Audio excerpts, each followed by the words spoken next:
হুজুরের কাছে দ্বীনি শিক্ষা অর্জন করার জন্য যাক। আল্লাহর রাসূল বলেন তারা যখন বাড়ি থেকে বাহির হয়, মাদ্রাসায় যাওয়ার জন্য বাহির হোক, দ্বীনি মজলিসে যাওয়ার জন্য বাহির হোক, অথবা তাবলীগে যাওয়ার জন্যই বাহির হোক, দ্বীনি তাগাদা ভিতরে নিয়া দ্বীন শিখবে এই নিয়তে যদি ঘর থেকে বাহির হয়, আল্লাহর রাসূল সাল্লাল্লাহু আলাইহি সাল্লাম বলেন মহান আল্লাহ সুবহানাহু ওয়া তাআলা তার সেই মায়ার বান্দাকে জান্নাতের একটি রাস্তা তার জন্য সহজ করে দেন। সুবহানাল্লাহ। তাহলে আপনি আমি যদি এই নিয়ত করি যে আমরা এই শিবপাশা তাফসীরুল কোরআন মহাসম্মেলনে গিয়ে দ্বীনি ইলম শিক্ষা করব, আলেমরা কোরআন হাদিস থেকে কথা বলবেন, সেই বিষয়ে আমরা জ্ঞান অর্জন করব, এই নিয়তটা করে যদি আপনি বাড়ি থেকে বাহির হইতে পারেন, আল্লাহ রাসূল বলেন আল্লাহ তার জন্য জান্নাতের রাস্তা সহজ করে দেন। সুবহানাল্লাহ, সুবহানাল্লাহ। ওয়া ইন্নাল মালাইকাতা লাতাদউ আজনিহাতাহা রিদান লিতালিবিল ইলম। আল্লাহ রাসূল সাল্লাল্লাহু আলাইহি ওয়াসাল্লাম বলেন যে ব্যক্তি দ্বীনি শিক্ষা শিক্ষিত হওয়ার জন্য ওয়া ইন্নাল মালাইকাতা লাতাদউ আজনিহাতাহা রিদান লিতালিবিল ইলম। আল্লাহ রাসূল বলেন যারা দ্বীনি ইলম শিক্ষা করার জন্য, দ্বীনি জ্ঞান অর্জন করার জন্য তারা ঘর থেকে বাহির হয়, আল্লাহ সুবহানাহু ওয়া তাআলা তার অসংখ্য অগণিত রহমতের ফেরেশতা দ্বারা, তার অসংখ্য অগণিত রহমতের ফেরেশতারা তাদের নূরের পাতা ওই দ্বীনি শিক্ষা করার জন্য যারা ঘর থেকে বাহির হইল, তলাবুল ইলম, আপনি বয়স্ক হয়েছেন কিন্তু আপনি শিক্ষার জন্য বাহির হয়েছেন, আপনিও তলাবা বাচ্চা বাহির হয়েছে ঘর থেকে দ্বীনি শিক্ষা করার জন্য, সেও তলাবা, আপনার বয়স 40, আপনি ঘর থেকে বাহির হয়েছেন দ্বীনি শিক্ষা করার জন্য, আপনিও তলাবা। আল্লাহ রাসূল সাল্লাল্লাহু আলাইহি ওয়াসাল্লাম বলেন ওই তলাবারা যখন ঘর থেকে বাহির হয়, ঘর থেকে বাহির হইতে দেরি আমার আল্লাহ অসংখ্য অগণিত রহমতের ফেরেশতার নূরের পাহাড়া, নূরের পাখা তাদের পায়ের নিচে বিছাইতে দেরি হয় না। সুবহানাল্লাহ। আপনি আমি যদি ঘর থেকে যদি বাহির হই এই মজলিসে আসার জন্য, আপনি আমার পায়ের নিচে রহমতের ফেরেশতারা নূরের পাখা বিছিয়ে দেন। সুবহানাল্লাহ, সুবহানাল্লাহ। আল্লাহ রাসূল বলেন ওয়া ইন্নাল আলিমা ইস্তাগফিরু লাহু মান ফিস সামাওয়াতি ওয়া মান ফিল আরদ ওয়াল হিতান ফি জাওফিল মা। আল্লাহ রাসূল বলেন শুধু তাই না, শুধু তাই না, যারা তলাবা রয়েছে, যারা দ্বীনি ইলম শিক্ষা করতেছে এবং যারা আলেম রয়েছে, যারা দ্বীনি শিক্ষা দিতেছে, আল্লাহ রাসূল বলেন তাদের সম্মান ইজ্জত মহান আল্লাহ এত ঊর্ধ্বে রেখেছেন।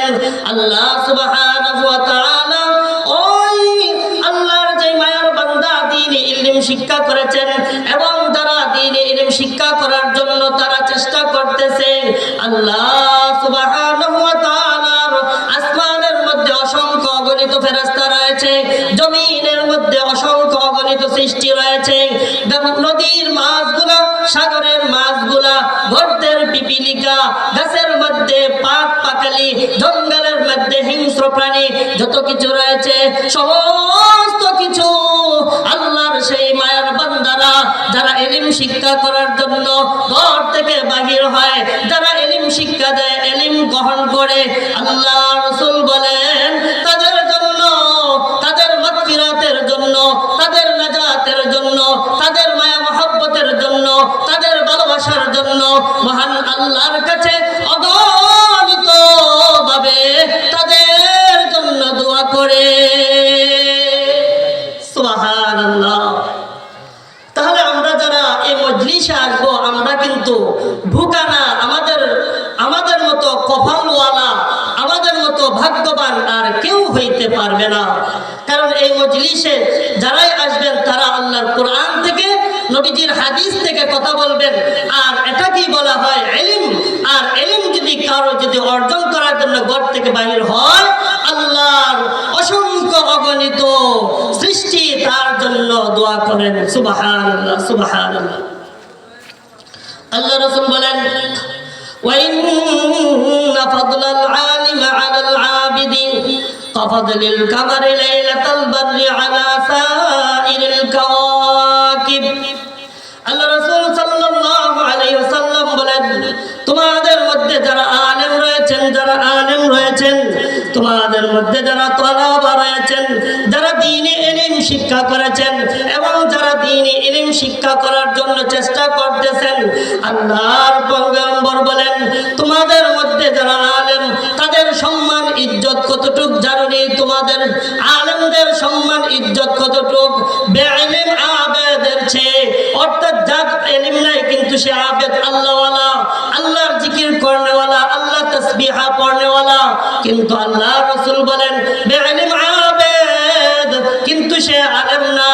আল্লাহ রাসূল বলেন তোমাদের মধ্যে ওই আবেদের চেয়ে একজন আলেমের সম্মান, একজন আলেমের ইজ্জত কতটুক জানুনি? একজন আলেমের সম্মান, একজন আলেমের ইজ্জত হইল আসমানের মধ্যে যে অগণিত তারকারাজি রয়েছে, অগণিত তারকারাজি, কোটি কোটি বিলিয়ন বিলিয়ন তারকারাজি রয়েছে, আল্লাহ রাসূল বলেন ওই অগণিত তারকারাজির মধ্যে চন্দ্রের যতটুক সম্মান, যতটুক ইজ্জত তোমাদের মধ্যে বেইলম আবেদের চেয়ে একজন খাঁটি আলেমের মর্তবা তেমনি। সুবহানাল্লাহ। তাহলে যারা আলেম, যারা তলাবা, তাদের তুলনা দুনিয়াতে যারা ইলম অর্জন করে নাই, আলেম হয় নাই, তাদের তুলনায় আল্লাহ বলেন, আল্লাহ রাসূল বলেন, আকাশের তারকারাজি যেমন ভাবে চন্দ্রের উপর, চন্দ্র আকাশের তারকারাজির উপর যেমন ক্ষমতা রাখে, যেমন সম্মান ইজ্জতওয়ালা দুনিয়াতে আলেমরা মানুষের কাছে তেমনি সম্মান এবং ইজ্জতওয়ালা। সুবহানাল্লাহ, সুবহানাল্লাহ। আল্লাহ রাসূল বলেন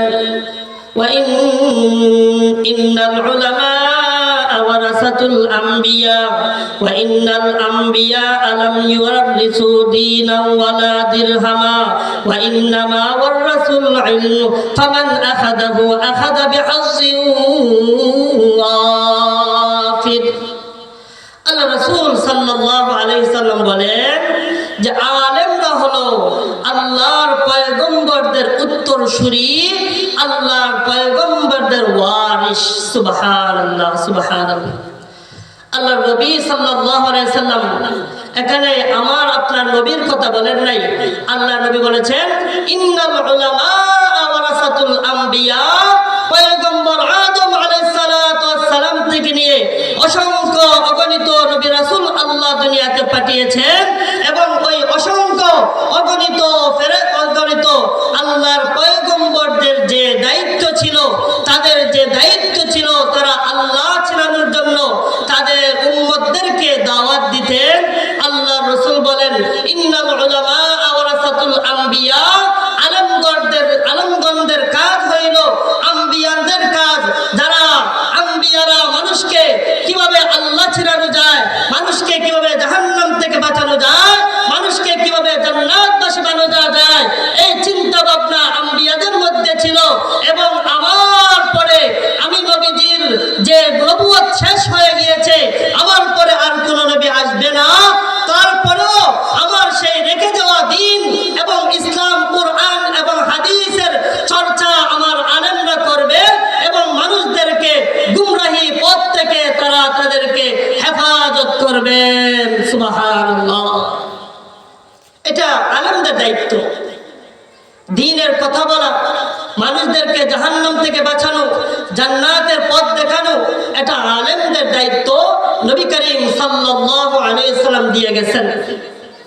কারণ দেখেন ঈসা আলাইহিস সালাতু ওয়াস সালাম এবং আপনার নবীর মধ্যে একটি ফারাক ছিল। ঈসার পরে আর কোনো পয়গম্বর আসেন নাই, এর মধ্যে কিছুদিন ফারাক ছিল। এই কিছুদিন ফারাক থাকাতে ওই মানুষগুলা দ্বীনের দাওয়াত না থাকার কারণে, দ্বীনের কথা বলনেওয়ালা না থাকার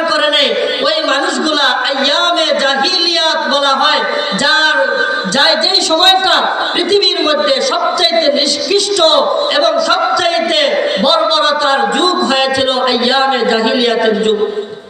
তার কারণ কি? তার কারণ ছিল 400 বছর বা 500 বছর একটা গ্যাপ ছিল, দ্বীনের কথা বলনেওয়ালা কেউ ছিল না।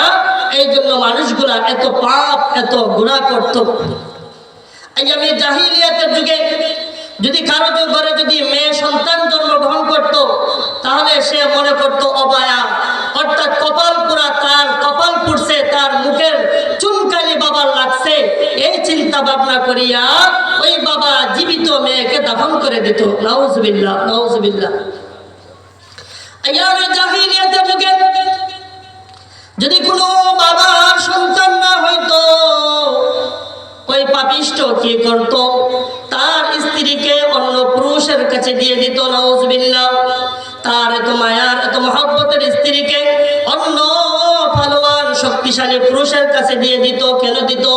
সে বলতো যতক্ষণ পর্যন্ত তুমি গর্ভবতী না হইবা ততক্ষণ পর্যন্ত ওই পুরুষের সাথে মিলিত হইবা।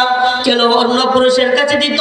অন্য পুরুষের কাছে এই জন্য দিত, ওই পুরুষটা ছিল শক্তিশালী, সে সুঠাম দেহের অধিকারী, তার সাথে মিলিত হলে তার গর্ভে ছেলে সন্তান জন্মগ্রহণ করবে। নাউজুবিল্লাহ। ছেলে সন্তান হওয়ার জন্য নিজের স্ত্রীকে অন্য পুরুষের কাছে দিয়ে দিত। যতক্ষণ পর্যন্ত স্ত্রী গর্ভবতী না হইতো ততক্ষণ পর্যন্ত ওই স্ত্রীকে ওই পুরুষের কাছে যাওয়ার জন্য বারণ করত না। এই ছিল আইয়ামে জাহিলিয়াতের যুগ। তাহলে ওই আইয়ামে জাহিলিয়াতের যুগ কেন হয়েছিল? এই জন্যই হয়েছিল, দ্বীনের দাওয়াত ছিল না, দ্বীন বলার মতো কোনো লোক ছিল না। এই জন্য মানুষ বরবাদ হয়ে গিয়েছে। দেখেন, আজ থেকে 1400-1500 বছর চলে গেছে, আপনি আমার নবী দুনিয়া ছেড়ে চলে গেছেন, কিন্তু আজও দুনিয়া এত বাদ হয় নাই, আজও মানুষ এত পাপ এত গুনাহ এত নির্দিষ্ট কাজ করে নাই। তার একমাত্র কারণ হইল ইন্নাল উলামা ওয়ারাসাতুল আম্বিয়া, আলেমগণরা আল্লাহ রাসূলদের উত্তরসূরি, তারা নবীগণ যেই দাওয়াত দিয়েছেন আলেমরা সেই দাওয়াত দেন। এই জন্য আজও মানুষ পথভ্রষ্ট হয় নাই, পথ হারা হয় নাই। আল্লাহ নবী বলেন ওয়া ইন্নাল উলামা ওয়ারাসাতুল আম্বিয়া ওয়া ইন্নাল আম্বিয়া লাম ইউরিসু দীনা ওয়ালা দিরহামা। নবীগণ আলেমদেরকে স্বর্ণ মুদ্রা টাকা পয়সা বাড়ি গাড়ির অধিকারী বানিয়ে যান না, তারা আলেমদেরকে বানিয়ে গিয়েছেন ওয়া ইন্নামা ওয়ারাসুল ইলম, ইলমের দায়িত্ব দিয়ে গেছেন, ইলমের দায়িত্ব দিয়ে গেছেন এবং কোরআন হাদিসের দায়িত্ব দিয়ে গেছেন এবং মানুষদেরকে পথহারা মানুষগুলোকে পথে আনার জন্য দায়িত্ব দিয়ে গেছেন। সুবহানাল্লাহ, সুবহানাল্লাহ। ফামান আখাযাহু আখাযা বিহাযিন ওয়াফির। আল্লাহ রাসূল সাল্লাল্লাহু আলাইহি সাল্লাম বলেন, যারা দ্বীনি ইলম শিক্ষা করবে, দ্বীনি জ্ঞান অর্জন করবে, যাদের মধ্যে দ্বীনি ইলম থাকবে, দ্বীনি জ্ঞান অর্জন করবে, তোমরা যদিও দেখো তারা দুনিয়াতে কিছু কষ্ট করতেছে, যদিও তোমরা তাদেরকে সম্মান করো না, ইজ্জত করো না, কিন্তু যারা দ্বীনি ইলম অর্জন করিয়া মানুষদেরকে তারা দ্বীনের দাওয়াত দিতেছে, আল্লাহর কালামুল্লাহ শরীফ মানুষদেরকে পড়াইতেছে, তারা হইল দুনিয়ার মধ্যে সবচাইতে কপালওয়ালা, সবচাইতে ভাগ্যবান, তারাই হইল আল্লাহর কাছে কামিয়াবি। সুবহানাল্লাহ। তাহলে দ্বীনের মজলিসের গুরুত্ব যদি আমরা বুঝতে হয়, তাহলে ইলমের গুরুত্ব আমাদেরকে অবশ্যই বুঝতে হয়। তাহলে আপনি আমার রাসূল যে বলেছেন দ্বীনে ইলম শিক্ষা করা প্রত্যেকটা মুসলমান নরনারীর উপর ফরজ, তাহলে ওই যারা 80% 85% মানুষগুলা দ্বীনে ইলম শিক্ষা করতে পারে নাই, মাদ্রাসায়ও যায় নাই, তাবলীগেও যায় নাই, তাহলে তারা কিভাবে দ্বীন বুঝবে, তারা কিভাবে দ্বীন শিখবে?